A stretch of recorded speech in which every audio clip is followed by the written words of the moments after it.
자, 판례는 물권법이 거의 한 60% 이상을 차지하니까, 그래서 물권법을 넘어왔으면 이제 큰 산맥을 하나 넘어온 겁니다.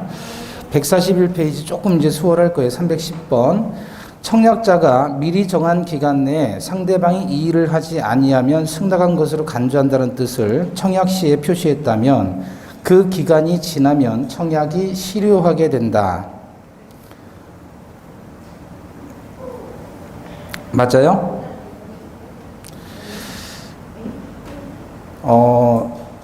지금 승낙하지 이의를 제기하지 아니하면 승낙한 것으로 간주한다라고 얘기를 했죠. 그러면 이것은 상대방에게 승낙의 의무를 부과시키는 일방적인 의사표시니까 효력이 없는 겁니다. 따라서 계약이 성립한다는 뜻이 아니에요. 승낙 기간이 도과하더라도 계약을 성립하는 것은 아니에요. 그러나 그 기간이 지났죠. 그럼 당연히 청약은 실효하게 되죠. 이해돼요? 네. 그렇다고 계약이 성립된 건 아니에요. 그러면 여기서 문제가 조금 애매하게 나왔는데 기간이 도과하면 청약이 실효한다. 요건 맞는 거예요. 맞는데 오해하시지 말게. 상대방이 이의를 하지 아니하면 승낙한 것으로 간주한다 라고 했다고 해서 상대방이 승낙의 의무를 부담하지는 않는다 그 얘기입니다. 그러면 그 이의를 제기하지 않고 이의를 제기하지 아니하면 승낙한 것으로 간주한다라고 했을 때 승낙이 된 거예요? 이의 없이 지나면? 아니잖아요. 그래서 계약은 안 되는 겁니다. 그리고 청약은 당연히 기간을 정해놨기 때문에 그 기간 동안만 청약이 유지되는 것이고 기간이 지나면 실효하게 되죠. 맞습니다. 그 다음에 311번 1990년 8월 8일 18시까지로 하는 청약의 취지가 담긴 상품 거래 제의문을 교부받은 일방 당사자가 같은 날 18시를 58분 경과한 18시 58분에 승낙을 했다면 계약은 성립할 수 58분 늦었다고 해도 18시까지로 정해놨기 때문에 그게 승낙 적격이에요. 따라서 기간이 지나면 실효하게 되고 계약은 성립할 수 없습니다. 312번 금융기관의 직원이 그 받은 돈을 금융기관에 입금하지 아니하고 이를 횡령한 경우 예금 계약은 성립하지 아니한다. 은행에다 돈 넣으면 그 직원이 횡령을 하든 안 하든 계약은 성립하는 겁니다. 따라서 해설 보시면 예금 계약은 예금자가 예금의 의사를 표시하면서 금융기관에 돈을 제공하고 금융기관이 그 의사에 따라 돈을 받아 확인을 하면 그로써 성립한다. 돈 받으면 되는 거예요. 313번 판례는 학교법인이 갑을 사무직원 채용시험의 최종 합격자로 결정하고 그 통지와 아울러 1985년 5월 10일자로 발령하겠으니 재반 구비 서류를 5월 8일까지 제출해 달라는 통지를 한 후 1년간이나 발령을 미루면서 직원 채용 통지를 하지 않았다면 계약 체결상의 과실 책임에 따라 신뢰 이익을 배상하여야 한다고 한다.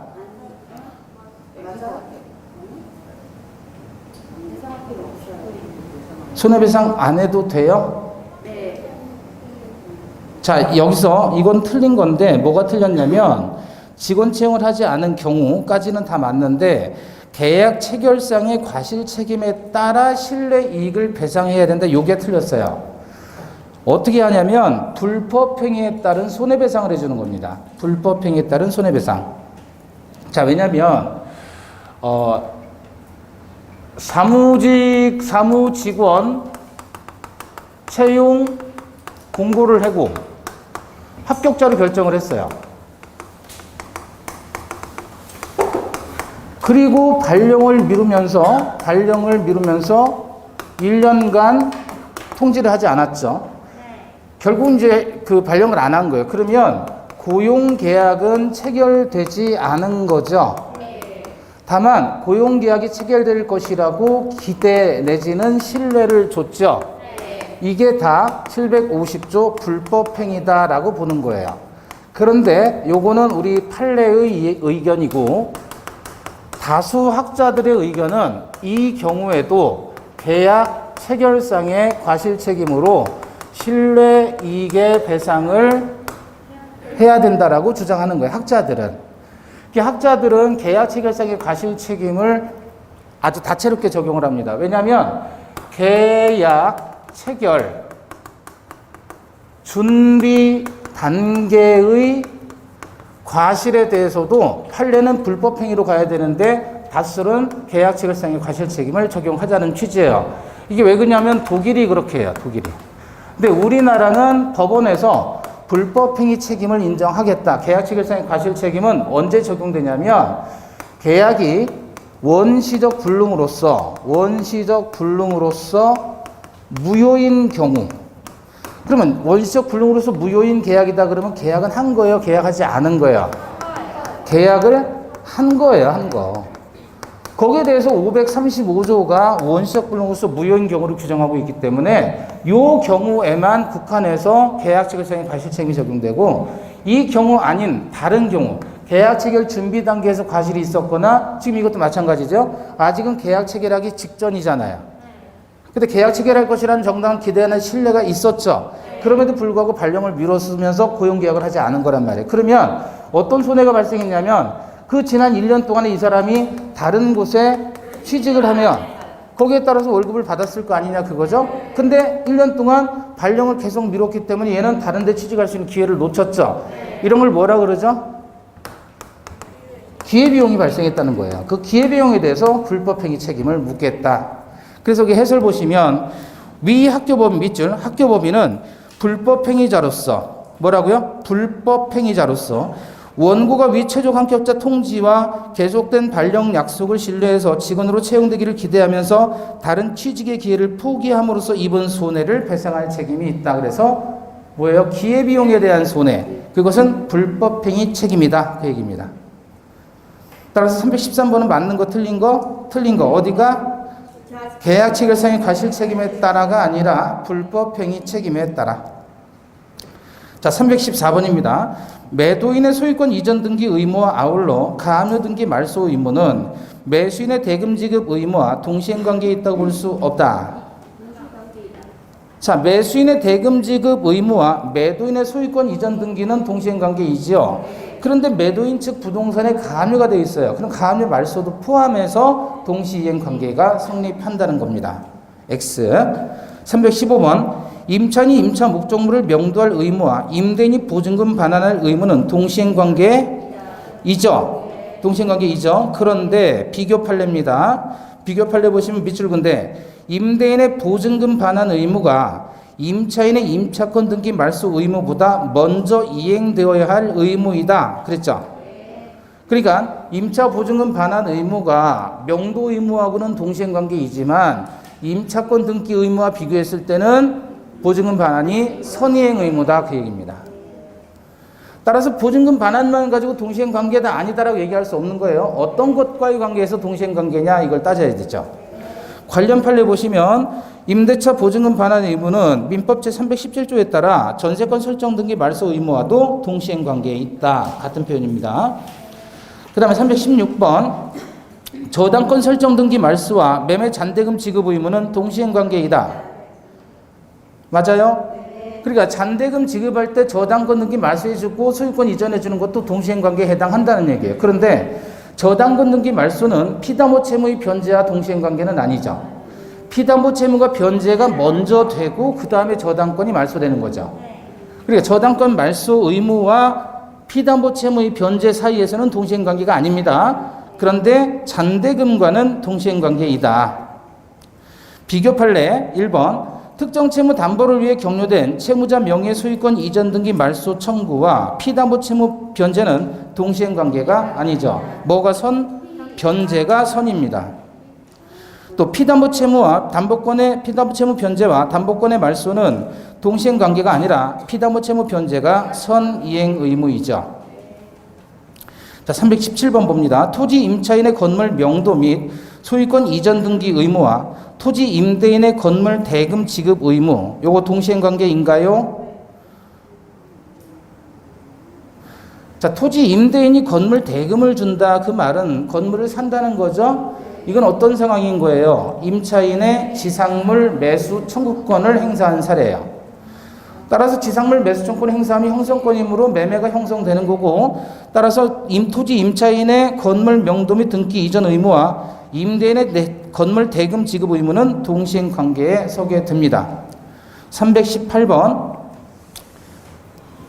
선이행 의무 있는 중도금을 지급하지 않았다고 해도 계약이 해제되지 않은 상태에서 잔대금 지급 기일이 도래했다면 특별한 사정이 없는 한 매수인은 중도금 및 잔대금 지급과 매도인의 소유권 이전 등기 필요 서류의 제공은 동시행 관계에 있다.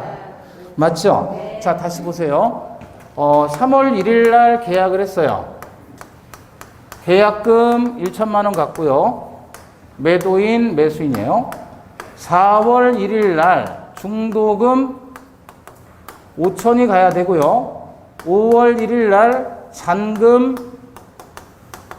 4천만 원 지급함과 동시에 등기서류 인도해 주기로 했다. 자, 이 경우 매수인이 4월 1일 날 중도금 지급하지 않았어요. 그럼 채무 불이행이죠. 그러다가 계속 있다가 잔금도 안 주는데 이쪽은 등기도 안 주더라. 그러면 양쪽 다 안 주는 이 시점부터는 동시 이행의 항변권이 서로 발생하죠. 그래서 동시행 항변권이 발생하면 매도인의 등기 이전, 의전 의무하고 동시행 관계에 서는 거는 중도금 플러스 잔금 플러스 요때까지의 지연이자 요 세 가지가 동시이행 관계에 서게 된다 그거예요. 이해되십니까? 근데 갑은 뭐라 그러냐면 야 중도금은 네가 먼저 줘야 되는 거 아니었느냐 4월 1일 날. 그러니까 중도금 먼저 달라. 이때 돼가지고 그러면 잔금과 동시행관계로 주장해라. 그러면 내가 등기소를 주겠다. 잔금하고만. 이렇게 주장할 수도 있겠죠. 근데 그게 아니라는 거예요. 그게 아니라 4월 1일, 5월 1일 요 때부터는 서로 간에 동시이행의 항변권이 있기 때문에 동시이행의 항변권은 언제 발생한다 그랬어요? 둘 다 안 했을 때. 둘 다 안 했을 때 동시이행 항변권 발생하죠. 그럼 이때부터는 이행 지체가 성립하지 않잖아요. 이후부터는. 요때까지는 중도금에 대한 지체는 있었단 말이에요. 그럼 요거하고 합쳐서 동시행 관계가 된다 그거야. 왜냐면 이 집값이 1억이잖아요. 그 중에서 1,000만 원 갔으면 9천만 원하고 등기가 동시행 관계가 되는 거죠. 어떻게? 잔금하고만 동시행 관계가 성립하느냐 그 얘기예요. 아, 집값이 1억인데. 그죠? 정확히 말하면 집에 대한 필요한 서류하고 집 비워주고 필요한 서류 떼어가지고 주고 얘는 1억 원 한꺼번에 주는 게 정확하면 동시행관계인 거예요. 정확한 동시행관계. 그쵸? 그래서 집 비워주면 5천만 원 주고 그죠? 그 다음에 서류 이전되는 순간 또 5천만 원 주고 이렇게 하면 아주 정확한 동시행관계 있죠. 근데 아니 정확하게 하면 얘가 요만큼 하면 나도 요만큼 하고 요만큼 할 때 요만큼 이게 정확한데 그거는 있을 수가 없으니까 그래서 다 묶어서 동시행관계로 가겠다 이 얘기예요. 자, 그래서 318번 동시행관계에 있다 맞고요. 유사 문제 한번 보세요. 쌍무계약 유사 문제 1번 쌍무계약인 매매계약에서 매수인이 선이행 의무인 잔금 지급 의무를 이행하지 않던 중에 매도인도 소유권 이전 등기 의무 이행을 제공하지 아니한 채 소유권 이전 등기 의무 이행기를 도과했다면 여전히 선이행 의무로 하기로 약정하는 등의 특별한 사정이 없는 한 매도인 매수인 쌍방의 의무는 동시행 관계에 놓이게 된다. 그러니까 뭐예요? 매수인이 선이행 의무를 하고 있던 중에 이행하지 않고 있다가 매도인도 안 하게 됐다. 그럼 이때부터는 서로 간의 동시행 관계가 성립한다 그 얘기예요. 양쪽이 다 안 했을 때. 자, 그게 같은 유사한 문제로 2번 보시죠. 토지 매수인이 선이행 의무인 중도금 지급을 이행하지 않은 상태에서 잔금 지급 기일이 도래했다면 매수인의 잔대금 지급 의무뿐만 아니라 중도금 지급 의무도 매도인의 소유권 이전 의무와 동시행 관계에 있다. 같은 표현이죠? 그걸 더 짧게 줄이면 3번이에요. 선이행 의무가 이행되지 않고 있는 사이에 후이행 채무의 변제기가 도래하는 경우 선이행 의무자는 동시이행의 항변권을 갖는다. 그게 또 이렇게도 표현하죠. 4번 매수인 을이 중도금을 지급하지 않았더라도 잔금 지급 일에 동시이행 항변권을 행사할 수 있으면 을은 잔금 지급일 이후에 이행 지체 책임은 부담하지 않는다. 동시이행의 항변권이 있으면 이행 지체 책임을 부담하지 않게 되니까. 자, 319번 무효로 인한 원상회복 의무는 동시행관계이지요. 320번 양도소득세를 매수인이 부담하기로 약정이 있는 경우 매수인의 양도소득세 납부 의무와 매도인의 소유권 이전 의무는 동시행관계에 있다. 이것도 동시행관계에 있다는 거예요. 매수인이 양도소득세를 내기로 했다면 잔금 플러스 양도소득세와 소유권 이전 등기가 동시행관계다. 321번 동시행관계에 있는 쌍무계약에 있어서 상대방의 채무 불이행을 이유로 계약을 해제하려고 하는 자는 이행의 준비태세를 갖고 있어야 된다. 준비태세만 갖고 있으면 안 되고 이행의 제공이 있어야 되죠. 그럼 봐봐요. 지금 의무를 양쪽에서 의무가 있더란 말이에요. 한쪽이 이행을 하거나 혹은 이행의 제공을 했을 때 우리는 동그라미 쳐주는 거예요. 얘는 이행의 태세, 이행할 태세, 이행할 준비태세만 있다 그러면 준비태세만 있다 그러면 이건 이행한 것도 아니고 이행의 제공을 한 것도 아닌 거예요. 그냥 준비일 뿐이에요. 준비일 뿐. 그럼 이건 안 한 거예요. 준비태세는. 그래서 동시행의 양도권은 언제 발생한다 그랬어요? 이쪽도 안 하고 양쪽도 안 했을 때 얘도 동시행의 항변권이 서로 간에 발생해서 이때부터는 이행 지체가 성립하지 않는다 그랬잖아요. 그러면 계약을 해지하고자 하려면 어떻게 돼요? 한쪽에서 먼저 이행 또는 이행의 제공을 하는 순간 상대방은 채무 불이행에 빠지게 되는 거예요. 그래야 이쪽에서 계약의 해제가 가능하다. 자, 322번. 쌍무계약의 당사자 일방이 먼저 한 번 현실에 제공을 하고 상대방을 수용취재에 빠지게 했다고 해도 그 이행의 제공이 계속되지 않는 경우 과거에 이행의 제공이 있었다는 사실만으로 상대방이 가지는 동시행의 항변권은 소멸하는 것이 아니다. 맞죠? 그러니까 이거예요. 서로 간에 지금 이행을 하지 않고 있었어요. 그럼 서로 간에 동시 이행의 항변권이 있고 여기도 동시 이행의 항변권이 서로 간에 존재하는 거예요. 따라서 이후부터는 이행 지체 책임을 지지 않습니다. 서로 간에 동시행의 항변권, 거절권이 있으니까. 항변권은 거절권이라고 그랬잖아요. 그런데 5월 1일 날 이렇게 안 했다가 6월 1일 날 돼가지고 갑이 이행 또는 제공을 했어요. 근데 얘는 여전히 이행하지 않고 있어요. 그럼 얘가 채무 불이행, 즉 이행 지체에 빠지게 되는 거예요. 그러다가 한번 현실로 이행 또는 제공을 하고 그 제공이 계속되면 계속해서 채무 불이행이 되니까 해지하고 손해배상 청구할 수 있는 건데 7월 1일 날 돼가지고 얘가 다시 거두어들인 거예요. 그러면 이때 다시 동시행의 항변권은 발생한다. 그죠? 그래서 유사 문제 1번 보시면 쌍무계약에서 일시적으로 당사자 일방이 채무 이행 제공이 있었으나 곧 이행의 제공이 중지되어 더 이상 그 제공이 계속되지 않는 기간 동안에 상대방 채무가 이행 지체의 상태에 빠졌다고 할 수는 없다. 그죠? 2번 보시면 당사자 일방이 이행의 제공을 했음에도 상대방이 이를 수령하지 않아 수령 지체에 빠진 경우 그 일방이 자기 채무의 이행을 다시 하지 않고서 이행을 청구한다면 상대방은 동시행의 항변권을 행사할 수 있다. 그러니까 뭐 여러분 머릿속에 계속 이것만 그리시면 돼요. 양쪽이 안 한 상태냐, 한쪽이 한 상태냐, 또 안 한 상태냐. 안 한 상태, 이때만 동시행의 항변권이 발생하는 거예요. 일방이 한 번 현실로 이행 또는 제공을 했어도 그 이행의 제공이 계속되어야만 동시행의 항변권이 소멸하는 건데 계속되지 않고 다시 이행하지 않은 상태가 되었다면 동시행의 항변권이 또 발생한다. 아시겠죠? 네. 자, 3번, 4번 다 같은 말이니까 5번도 같이 보시고요. 323번. 매매 부동산의 세금 체납으로 인한 압류 등기가 되어 있음을 이유로 한 매수인의 잔대금 지급 거절은 채무 불이행에 해당한다. 매수인은 당연히 잔대금 지급 거절하지 않겠어요? 압류되어 있는데. 그럼 압류를 풀어줘야 될 거 아니에요. 소유권 이전과 압류 풀어주는 것이 매매 잔대금과 동시행 관계에 서게 됩니다. 따라서 지급 거절은 채무 불이행에 해당하지 않습니다. 324번. 동시행 관계에 있는 쌍방의 채무 중 어느 한 채무가 이행 불능이 됨으로 인해서 발생한 손해배상 채무는 여전히 다른 채무와 동시행 관계에 있을 수 있다. 자, 밑줄 그으세요. 이행 불능이 됨으로 인하여 발생한 손해배상 채무. 밑에다가 뭐라고 써요? 귀. 끄댕머리 잡잖아요. 끄댕머리 놓을 때는 같이 놔야 되겠죠? 한쪽이 놔 그러면 못 놔 그러는 거예요. 동시행의 항변권이죠. 근데 끄댕머리 다 끄댕거렸어요. 다 빠졌어요. 머리가 없어요. 그럼 어디 잡아요? 귀 잡아야 될 거 아니에요. 그럼 귀 놓는 것과 머리 놓는 것이 동시행 관계가 선다. 아시겠죠? 그래서 귀예요. 귀. 이행 불능이 됐잖아요. 머리 다 뽑아놔가지고. 머리 잡는 게 불능이 됐죠? 그럼 귀라도 잡고 귀와 동시행관계가 성립된다. 또 325번 쌍무계약에서 쌍방 채무가 동시행관계에 있는 경우 일방의 채무의 이행기가 도래하더라도 상대방 채무의 이행 제공이 있을 때까지는 그 채무를 이행하지 않아도 이행지체 책임을 지지 않는다. 그렇죠? 그래서 이걸 동시이행항변권의 당연효라 그래요. 당연효. 또는 뭐라 그러죠? 존재효라고 해요.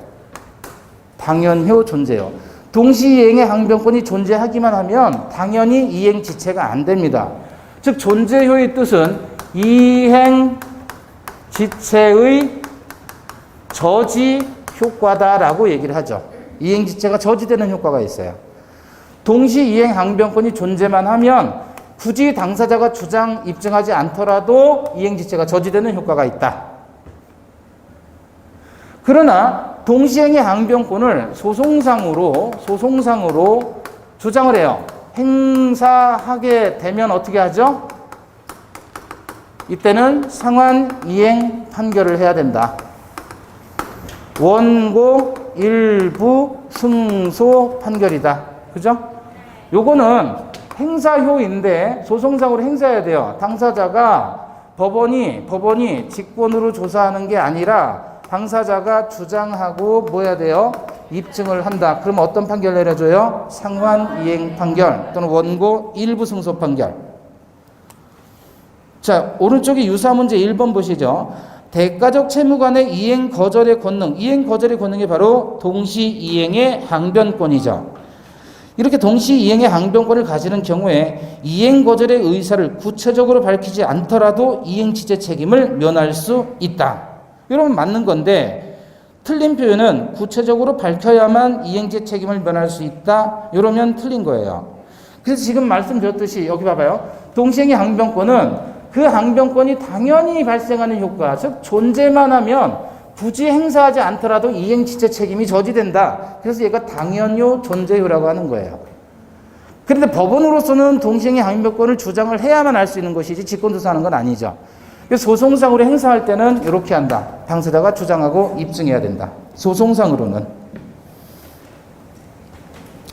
자, 유사 문제 2번 보시면 쌍무계약에서 쌍방 채무가 동시행관계에 있는 경우 일방의 채무의 이행기가 도래해도 상대방 채무의 이행 제공이 있을 때까지 그 채무를 이행하지 않아도 이행지체 책임을 지지 않는다. 그죠?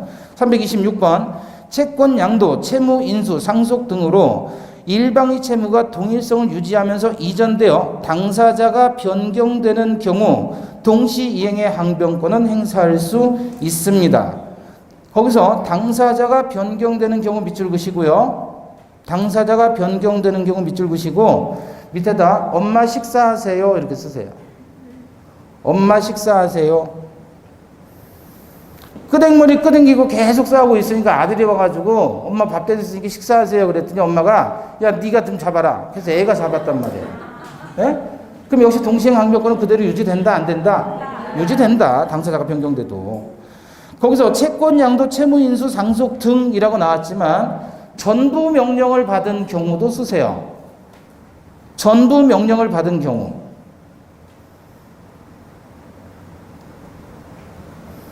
그래도 당사자가 변경되는 것하고 같은 취지입니다.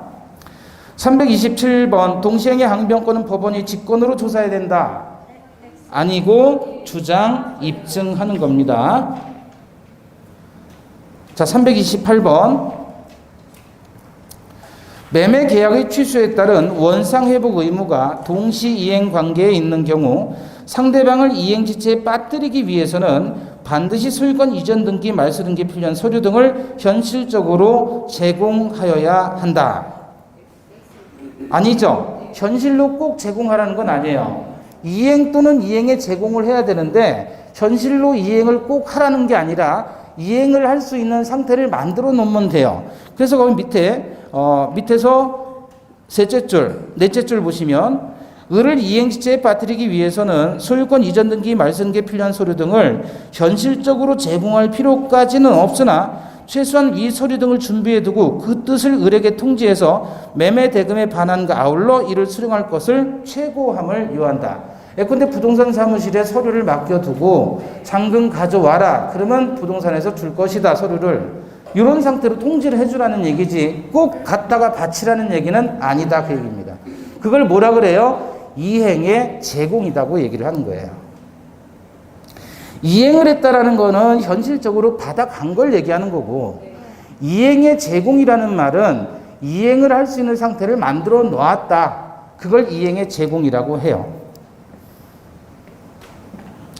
329번입니다. 사용자의 근로자에 대한 해고가 무효일 때 근로자는 근로기간 중에 근로를 제공했을 경우에 받을 수 있는 반대급부인 임금지급을 청구할 수 있다. 맞아요? 자, 위험부담인데 위험부담은 일단 원시적 불능과 후발적 불능으로 나누죠. 불능의 종류는. 그래서 원시적 불능일 때에는 무효이지만 예외적으로 계약 체결상의 과실 책임에 실내이익 배상이 인정될 수 있죠. 이건 원시적인 전부 불능이고 원시적인 일부 불능은 어떤 거예요? 수량 부족, 일부 멸실의 담보 책임입니다. 자, 후발적 불능은 유효예요, 무효예요? 유효인데 다만 여기서 채무자에게 귀책 사유가 있는 경우, 채무자에게 귀책 사유가 없는 경우로 나누어서 귀책 사유가 있는 불능이라면 채무 불이행 중에서 이행지체, 이행불능, 불완전 이행 중에서 이행불능이 되겠죠. 지체가 되면 안 돼요. 불능이니까. 그죠? 후발적 불능인데 유효해요. 그런데 채무자에게 귀책 사유, 고의나 과실이 없어요. 그러면 이때 위험 부담의 문제고, 매도인 측에서 매수인 측에서 이 의무 면하고 얘 의무도 면한다. 언제요? 쌍방 무책일 때는 면하고 면한다. 얘는 면하는데 얘는 안 면하고 이행을 해야 된다. 안 면한다. 언제 그래요? 채귀나 수불일 때. 채권자의 귀책 사유나 수령지체 등의 불가항력일 때는 면하고 안 면한다. 그죠? 그러면 근로계약에서 근로자는 뭐를 하고요? 일을 해야 되고 사용자는 뭐를 해야 돼요? 돈을 줘야 되죠. 그죠? 근데 쌍방무책이야. 쌍방무책. 천재지변으로 일을 못하게 됐다. 그러면 얘 의무 면하고 얘 의무도 면하죠. 그래서 무노동 무임금이 나오는 거예요. 이해되셨어요? 그러나 채권자의 귀책 사유 또는 수령지체 중에 불가항력으로 못하겠다, 불능이 됐다. 그러면 얘는 면하고 얘는 안 면한다, 그거잖아요. 이거 채권자 위험부담이죠. 그 뭐냐면 채권자인 사용자의 귀책 사유로 부당 해고를 했단 말이에요. 그래서 일을 못하게 됐으면 얘는 월급은 줘야 된다. 그러면 월급을 준다는 말은 얘가 다른 데 가서 일을 할 수 없는 상태였다는 거죠. 사실상 일한 것하고 진배 없다라는 뜻이죠. 그럼 논리적으로 얘가 일을 했다면 다른 데 가서 아르바이트를 떼었겠어요? 못했겠어요? 아니, 얘가 여기서 일을 해서 월급을 받았다면 다른 데 가서 아르바이트 했겠어요? 못했겠어요? 못했잖아요. 월급이 300만 원인데 얘가 아르바이트 떼어가지고 200만 원 벌었단 말이에요. 그러면 자기 채무를 면함으로써 얻은 이익이 되는 거예요, 이게. 이거는 채권자에게 상환하는 겁니다. 아시겠죠? 부당해고로 일을 못하게 됐으면 채권자 귀책으로 인해서 면하게 된 거잖아요. 채권자가 부당해고 했으니까. 그래서 일을 못하게 됐죠. 그럼 월급을 줘야 된다면서요. 그럼 월급 줬다는 말은 뒤집어서 보면 얘가 여기서 일한 것하고 같이 보겠다 이거잖아요. 근데 얘는 딴 데 가서 일했잖아요. 자기 채무를 면함으로써 얻은 이익이 있다면 그건 채권자에게 줘야 되는 거예요. 아시겠죠? 자, 이 329번 그래서 사용자의 근로자에 대한 해고가 무효라면 근로자는 그 기간 중에 근로를 제광하였을 경우에 받을 수 있는 반대급부인 임금 지급을 청구할 수 있다. 이건 채권자 위험부담이니까. 330번 사용자의 귀책 사유로 인해서 해고된 근로자가 해고 기간 중에 다른 직장에서 근무해서 지급받은 임금은 상환하여야 한다. 왜? 자기 채무를 면함으로써 얻은 이익이 있으니까. 이해되셨죠? 331번 쌍무 계약에서 당사자 쌍방의 귀책 사유 없이 채무가 이행 불능된 경우 쌍방 급부가 없었던 경우에 계약 관계는 소멸하지만 이미 이행한 급부가 있는 경우에 그 급부는 법률상 원인 있는 급부가 아니므로 반환을 청구할 수 있다죠. 있다. 쌍방 귀책 사유 없이 채무가 이행 불능됐대요. 그럼 어떤 경우예요? 면하고 면하는 것이니까 이미 계약금 같은 거 준 게 있다면 돌려주라 그 얘기입니다. 332번 부동산을 매매하면서 매도인과 매수인 사이에 중도금 및 잔금은 매수인이 채권자에게 직접 지급하기로 약정한 경우 이는 제3자를 위한 계약에 해당하고 동시에 매수인이 매도인의 재산에 대한 채무를 인수하는 면책적 채무 인수에도 해당한다. 그래요? X죠? 면책적 채무 인수가 아니라 뭐죠? 병존적 채무 인수입니다.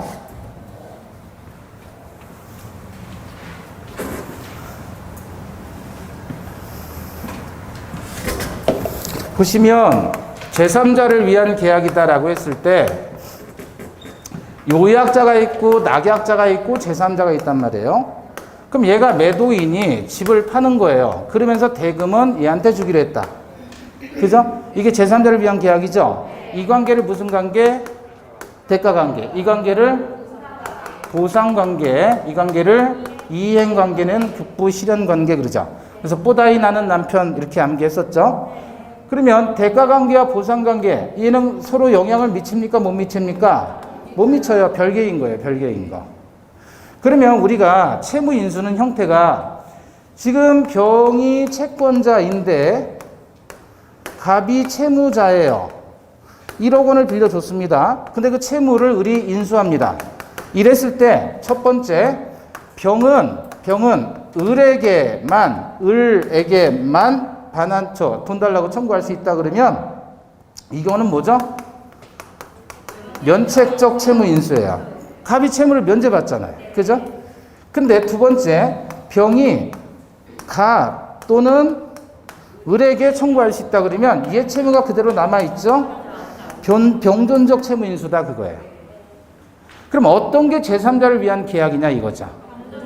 병존적 채무 인수가 제3자를 위한 계약이에요. 왜냐하면 이거하고 얘는 무관한 거죠? 관계없는 거죠? 기존 상태에 그대로 있다가 플러스 1으로 하나의 채권이 더 발생했잖아요. 그러니까 기존 상태 그대로 있다가 하나의 채권이 더 발생했으니까 요게 제3자를 위한 계약이지 이거는 기존에 있었던 채권이 없어졌잖아요. 기존 계약 관계가 없어진 거 아니에요. 이거 있으면서 새로운 채권이 하나 발생해야지 이게 제3자를 위한 계약이다. 그래서 면책이 아니라 뭐죠? 병존적 채무 인수. 자, 333번입니다. 수익자가 완성된 목적물의 하자로 인해 손해를 입었다면 낙약자는 그 손해를 배상할 의무가 있다.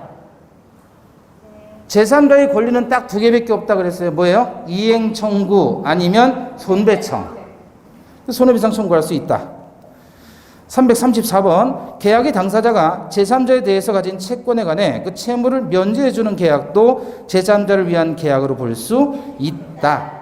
그래서 채무 면제하는 계약도 제3자를 위한 계약에 준한다는 게 판례입니다. 그러니까 여러분 봐봐요. 얘가 얘한테 채무를 부담하고 있고 얘가 채권자인데 그 채무를 얘가 면제를 하게 되면 미쳤어요. 얘가 채권자고 얘는 채무자인데 이 채권을 면제를 얘가 하게 되면 얘한테 이익이 돼요? 안 돼요? 채무를 면제받잖아요. 그것 자체도 얘한테 이익이 되니까 제3자를 위한 계약에 준한다. 그런 얘기예요.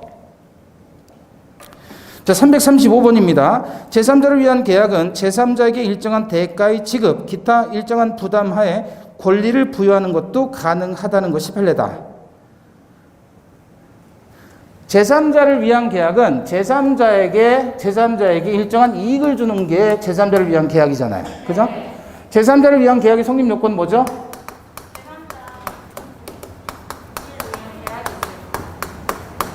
성립 요건 첫 번째, 두 번째. 이 제목에서 바로 그냥 추출하잔 말이에요. 제3자를 위할 것, 이게 뭐예요? 제3자 약관의 존재예요. 제3자 약관이란 건 제3자에게 이익을 주겠다는 일종의 내용이 되어 있으면 된다. 계약의 내용이 제3자에게 이익을 주겠다는 거예요. 그러면 제3자 이익 준다 그랬을 때 제3자가 부담하는 채무를 면제받는 것도 이익에 해당하잖아요. 그죠? 그 다음에 계약은 누가 해요? 요약자, 낙약자. 그래서 보상 관계가 유효해야 돼요? 무효 취소돼야 돼요? 유효해야 되죠. 이게 제3자를 위한 계약의 성립 요건입니다. 2개. 수익의 의사 표시를 해야 되는 거 아닌가요? 아니죠. 수익의 의사 표시를 하는 것은 제3자가 권리를 취득하기 위한 요건이에요. 제3자를 위한 계약의 성립 요건이 아니라. 제3자를 위한 계약은 이것만 있으면 되는 것이고, 그랬을 때 이자가 내가 이익을 받겠다라고 수익의 의사표시를 낙약자에게 하면 제3자 권리가 확정적으로 발생하는 거예요. 수익의 의사표시를 통해서. 그럼 제3자가 취득하는 권리는 어떤 거예요? 이행 청구 아니면 손배청 2개. 제3자는 말 그대로 제3자이고 계약의 당사자가 아니기 때문에 해제권이나 원상 회복 등을 청구할 수는 없죠. 자, 그 얘기입니다. 그래서 335번처럼 제3자에게 일정한 대가의 지급, 기타 일정 부담 하에 권리를 부여하는 것도 가능하다는 게 판례 입장입니다. 맞고요. 336번 제3자를 위한 계약의 경우 요약자는 낙약자의 채무 불이행을 이유로 제3자의 동의 없이 계약을 해지할 수 있다. 자, 여러분, 병이 수익의 의사표시를 하게 되면 제3자 권리가 어떻게 되죠? 확정됩니다. 확정된다는 말은 이제 변경할 수 없다는 얘기죠. 따라서 갑과 을의 합의로서 병의 권리를 소멸시키지 못합니다. 그러나 이자의 채무 불이행이 있다. 그러면 갑은 채무 불이행을 이유로 자신이 해제권을 행사하는 건데 이 해제는 병의 동의를 받을 필요는 없어요. 당사자가 아니기 때문에. 제3자 권리가 확정된다는 말은 무슨 뜻이에요? 갑과 을의 뭘로? 합의로 지들끼리 합의해가지고 병의 권리를 변경하거나 소멸시키지 못한다. 이게 제3자 권리가 확정된다는 의미지, 채무불이행이 발생했을 때 계약 해지하는 것도 이자의 동의를 받으라는 뜻은 아니에요. 얘네들끼리 합의해가지고 병의 권리를 변경하거나 소멸시키는 건 못한다는 뜻입니다. 그걸 제3자 권리의 확정이라고 하는 거예요. 자, 그래서 336번은 낙약자가 채무불이행했다면 제3자 동의 없이도 요약자는 얼마든지 계약 해지할 수 있습니다. 337번 낙약자는 요약자와 수익자 사이의 법률관계에 기인한 항변으로 수익자에게 대항하지 못한다. 자, 요약자와 수익자 사이의 법률관계는 뭐죠? 대가관계죠. 대가관계는 보상관계에 영향을 미칩니까? 별개입니까? 별개죠. 그러면 이 낙약자라는 사람은 대가관계를 빌미로 해서 제3자에게 주장할 수 없는 거예요. 별개니까. 얘는 뭐만 가지고 주장하는 겁니까? 보상관계로서만 주장할 수가 있어요. 보상관계로서만. 대가관계로서는 주장하지 못한다. 이해되시죠? 보다이 나는 남편에서는 얘가 지금 얘한테 뭐를 주냐면 꽃을 주는 거죠. 복잡하니까 다시. 얘 저기 뭐야? 갑의 아내. 그리고 얘는 누구예요? 꽃집 아가씨. 그래서 얘는 남편이고. 그래서 보다이 나는 남편 그랬잖아요. 기억나시죠? 그러면 이 관계를 무슨 관계라고요? 대가관계. 대가관계는 보상관계에 영향을 미치지 않는다 그랬죠. 예를 들어 남편이 이렇게 꽃 배달시켜주는 게 아내가 아침마다 국 끓여줘서 고마워서 그런 건데 알고 보니까 아내가 어떻게 했어요? 남편 사이에 설사약을 준 거예요. 설사약. 죽어봐라. 맨날 술 먹고 늦게 들어오고. 그래서 하루 종일 쫙쫙한 거예요. 그러면 낙약자가 병에게 나 기분 나빠서 꽃 못 주겠어. 왜요? 너 왜 네 남편 설사약 먹여서 하루 종일 쭉쭉하게 하느냐? 라고 설사약 가지고 따질 수 있다 없다? 설사약을 주든 쥐약을 주든 뭔 상관이야 지가. 그죠? 그러나 보상관계에서 발생한 사유로서는 제3자에게 대항할 수 있다. 요건 주의하셔야 돼요. 이게 만약에 무효나 취소가 됐다. 비진이 통정 차고 사기 강박으로 무효 취소됐다. 그러면 그런 사유로서 선의의 수익자에게 대항할 수 있다라는 건 주의하셔야 돼요. 얘는 의사표시 단원에서 우리 통정의 표시 보면 선의의 제3자에게 대항하지 못한다 그랬잖아요. 제3자라는 사람은 어떤 사람이에요? 당사자 및 포괄 생계인 이외의자죠. 근데 얘는 당사자란 말이에요. 매매 계약의 당사자가 되는 거예요. 이행받는 당사자. 그리고 얘는 제3자로 보호받는 사람이 아닙니다. 그래서 이자에게는 얘가 아무리 선의지 뭐고 하더라도 보상관계가 무효 취소됐을 때 그거 가지고 주장할 수 있다. 보호된다, 안 된다? 안 된다. 따라서 이 보상관계가 비진이 통정, 착오, 사기, 강박으로 무효 취소되면 낙약자는 무효 취소된 결과로 주장할 수 있다. 이게 제일 많이 나오는 거예요. 그리고 꼭 한번 나오는 건 낙약자는 대가관계로서 제3자에게 주장하지 못한다. 대가관계는 영향을 미치지 않으니까. 자, 그래서 337번 낙약자는 요약자와 수익자 사이의 법률관계, 이게 무슨 관계?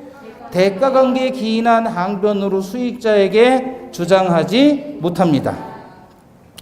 338번 수익의 의사표시를 함으로써 제3자에게 권리가 확정적으로 귀속된 경우 계약의 당사자인 요약자와 낙약자는 합의로서 제3자의 권리를 변경 소멸시키지 못하죠.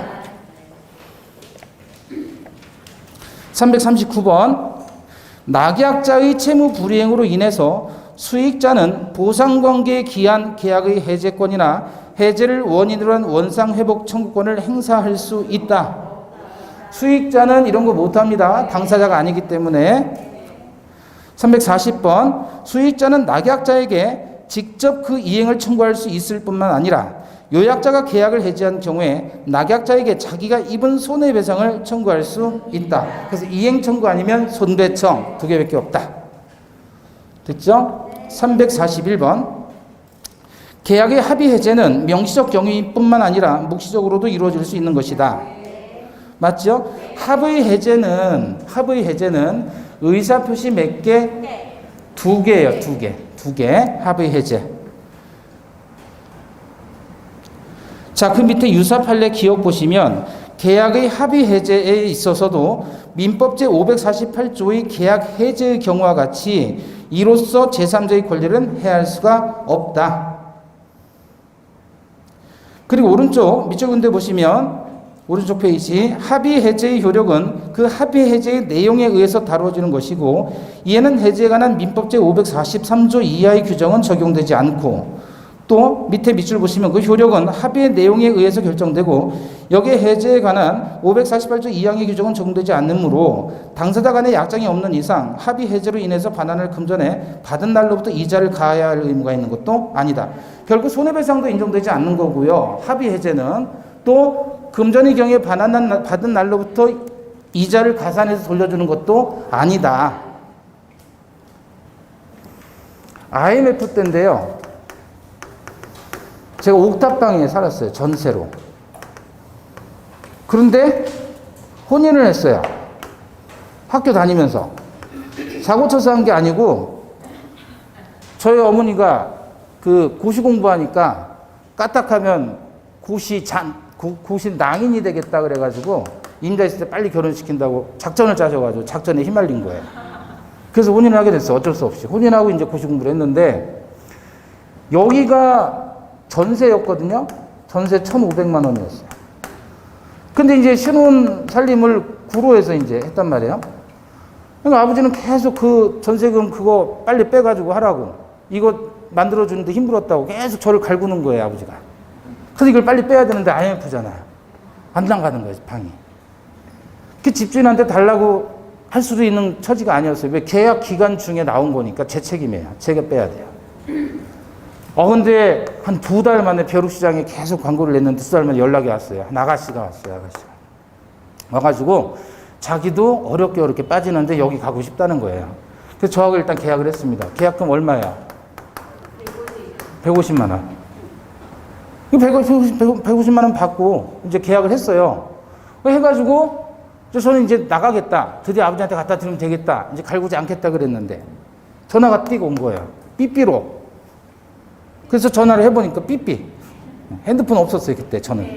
그 삐삐로 전화를 해보니까 만나자는 거예요. 꼭 부탁이 있대요. 만나줘요. 그래서 만났어요. 그랬더니 돌려달라는 거예요. 자기도 이사 가기로 했는데 그 이사 오기로 한 사람이 빵꾸 냈다는 거예요. 그래서 자기는 이제 이사 갈 수도 없고 하니까 계약금을 돌려달라는 거예요. 저보고. 그래서 어떻게 해요? 예? 저는 어떻게 해요? 법적으로 어떻게 하면 돼, 저는? 안 되지. 자기가 이행 안 했으니까 이거는 뭐예요? 해약금이잖아요, 해약금. 해약금 제가 가지면 되잖아요. 가! 그랬어요, 제가. 그랬더니 막 울라 그러는 거예요. 또 젊은 아가씨고, 저하고 또래도 비슷하고. 그래서 바보같이 돌려줬어요, 그냥. 그 집에 와서 엄청 욕먹고. 그러면 얘가 한 건 뭐죠, 지금? 합의해제한 거예요, 합의해제. 안 주면 되는 거였는데, 이쪽에서, 아잉, 그러는 거예요. 그래서 제가, 그러면서 준 거예요. 아니, 하니까. 바보 같아가지고. 아시겠죠? 이걸 뭐라고 하는 거예요? 합의해제. 명시적, 묵시적. 아잉, 그러는데 뭘 명시했어요? 묵시적이지, 묵시적. 묵시적으로도 합의해제가 된다는 거예요. 그래서 돌려줬는데 안 가요.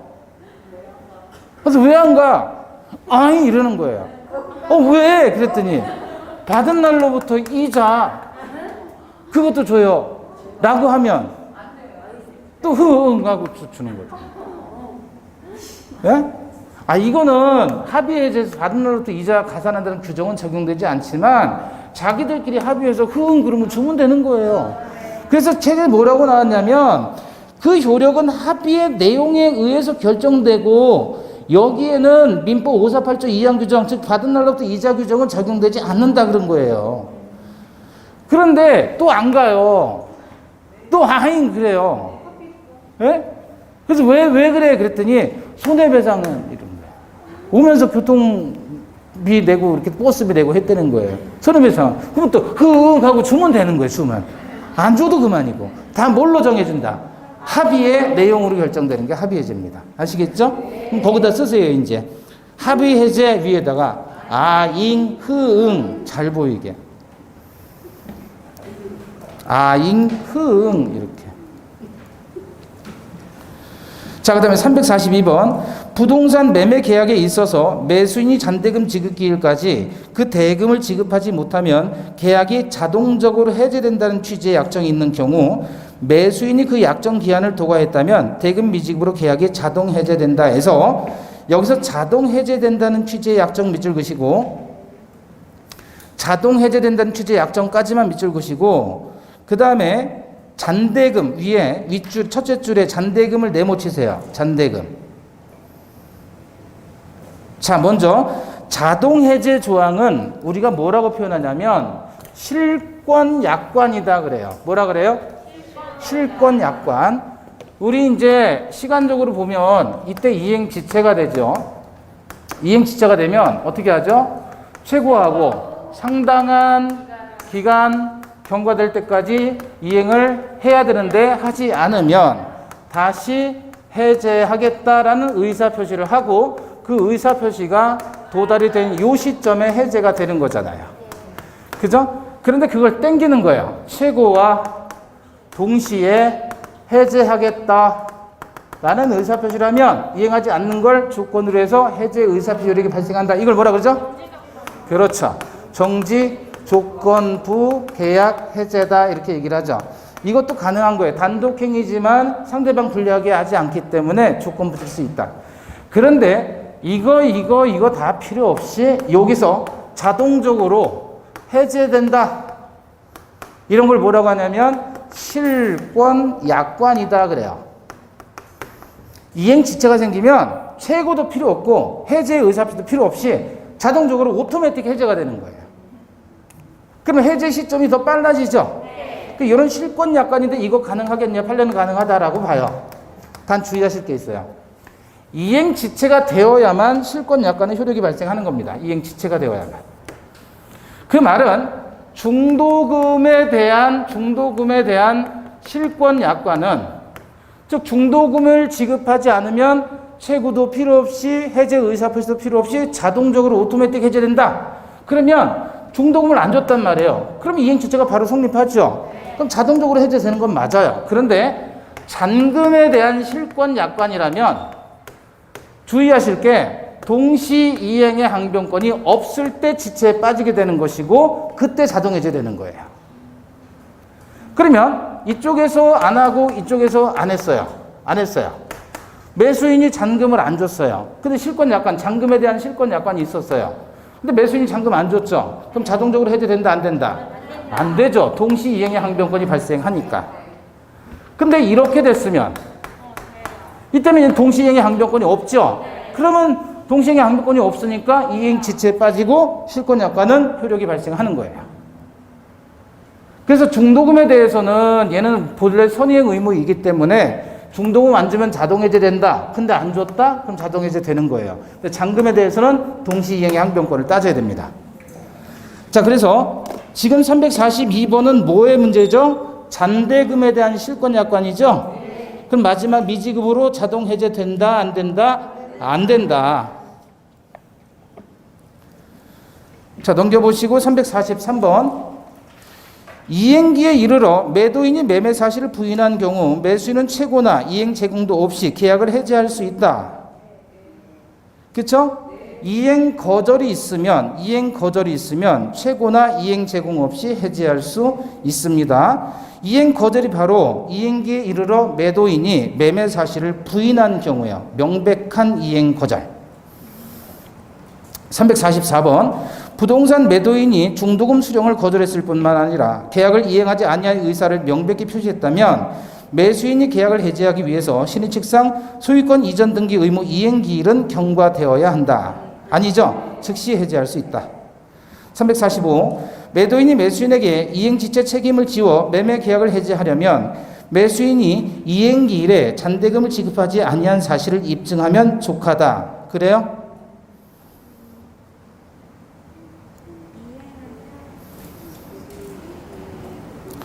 잔대금 안 줬다는 것만 입증하면 돼요? 뭘 생각하셔야 돼요? 잔금에 대해서 항상 함정이. 동시행위 항변권에 생각하셔야죠. 그러니까 매도인이 자기는 이행 제공했다. 그리고 매수인이 이행하지 않았다. 이렇게 입증을 해야지. 매수인 안 준 것만 입증하면 안 된다는 거죠. 자기는 어떻게 했느냐 그거죠. 아시겠죠? 예. 346번. 판례에 따르면 사정 변경으로 인한 해제권을 인정한다. 자, 사정 변경으로 인한 해제권인데 이렇게 한번 생각을 해보세요. 갑과 을 사이의 토지에 대한 매매 계약을 1억 원에 체결을 했어요. 그리고 얘가 중도금 5천까지 줬어요. 잔금은 안 준 거예요. 등기 안 줬어요. 그로부터 19년이 지났어요. 그리고 이 부동산이 무려 1680억이 됐어요. 근데 이제 와서 19년 후에 5천만 원 주면서 등기를 청구하더라. 그럼 줘야 된다, 안 줘야 된다? 네? 이때의 사정과 19년 이후의 사정이 뭐 됐죠? 변경됐잖아요. 그럼 이 경우에 원래 채무 불이행이 있어야 해제권이 발생하는 거죠. 상대 측의 채무 불이행이 있어야 해제권이 발생하는데 이 경우에 현저한 사정이 변경되었다면 이렇게 사정이 변경된 이 상황에서 이쪽에서 계약을 해제할 수 있겠느냐? 판례는 가능하다라고 봅니다. 그런데 이 경우에도 현저한 사정 변경이라고 보지는 않는다. 그래서 사정 변경을 엄격하게 해석해요. 무려 매매 대금이 1680배가 올랐어요. 부동산 시가가. 그래도 얘가 이거 주고 달라고 하면 등기 줘야 된다는 거예요. 해제 못 한다는 거예요. 이론만 인정하고 있어요. 그래서 우리나라에는 아직도 사정 변경을 원인으로 해제를 인정한 적은 단 한 건도 없어요. 단 한 건도. 이런 경우에도 현저한 사정 변경이라고 하지 않아요, 법원은. 그럼 도대체 어느 정도가 돼야 사정 변경이냐? 이 사정 변경 이론은 독일에서 나온 거예요. 제1차 대전, 2차 대전 다 독일이 일으켰죠. 그 다음에 전쟁 이후에 극심한 인플레에 시달린 거예요. 그래서 심지어는 리어카에다가 돈을 가득 실어 놓잖아요. 그리고 잠깐 자리 비우면 돈 버리고 리어카 들고 도망갔대요. 도둑놈들이. 돈의 가치가 없었던 거예요. 그 러시아도 최근에 그랬었잖아요. 막 돈 막 뿌리고 그랬잖아요. 예? 엄청난 인플레가 온 거예요. 그런 정도의 전쟁 전후와 같은 그런 정도의 사정 변경일 때 해제권을 인정하겠다라는 게 판례입니다. 그래서 우리나라는 이론상으로만 인정하고 이런 경우에도 사정 변경으로 인한 해제권 인정하지 않았습니다. 자, 346번. 그래서 어쨌든 판례에 따르면 사정 변경으로 인한 해제권을 인정한다, 안 한다? 한다. 이론적으로. 347번. 이행 불능일 때는 최고. 요한다, 요하지 않는다. 이행 불가능한데 최고를 할 필요가 뭐 있어요? 그죠? 예. 잠시 쉬었다 보겠습니다.